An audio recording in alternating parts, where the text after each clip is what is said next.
soundtrack album is any album that incorporates music directly recorded from the soundtrack of a particular feature film or television show.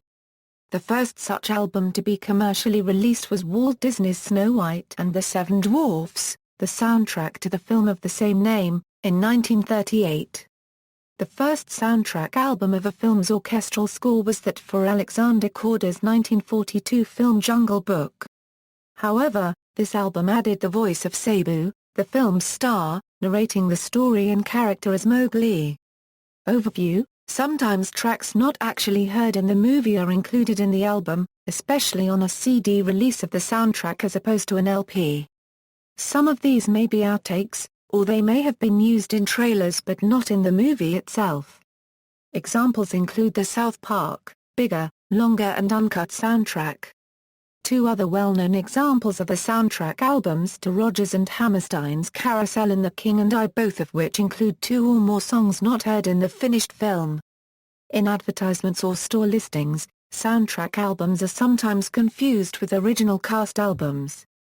These are albums made with the original stage cast of a Broadway musical, and are recorded by the cast either in live performance or in a studio, not transferred from a movie soundtrack. In some cases, recorded dialogue may be incorporated into the soundtrack album. This comes in two kinds: audio clips from the movie itself or radio dramas that involve the characters from the movie involved in other events.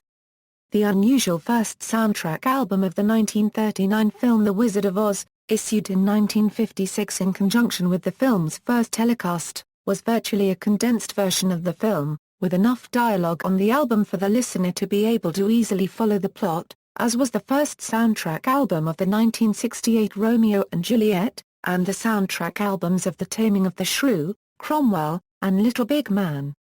In the case of Patton, the bulk of the album featured the film's musical score, while the opening and final tracks featured George C. Scott's opening and closing speeches from the movie. The highly unusual soundtrack album of the 1972 mystery film Sleuth was designed as a sort of teaser, with Laurence Olivier and Michael Caine's voices heard for the first 3 minutes, after which the dialogue was abruptly cut off and the musical score of the film took over, forcing listeners to actually see the film if they wished to know what the mystery was all about. In a few rare instances, the complete soundtrack for a film dialogue, music, sound effects, etc. has been released. One notable example was a 3-LP set of the 1977 Rankin Bass film The Hobbit. Because this particular film was produced for television, it lent itself well to the LP format. Built-in commercial insert points were used to end each LP side, thus avoiding any additional editing. Another example was the above-mentioned Zeffirelli Romeo and Juliet. The movie proved so popular that 2 years after the film's original release, an album set of the complete soundtrack was released. Still another example was the Laurence Olivier Richard III, the soundtrack of which was released as a 3-LP album by RCA Victor in 1955.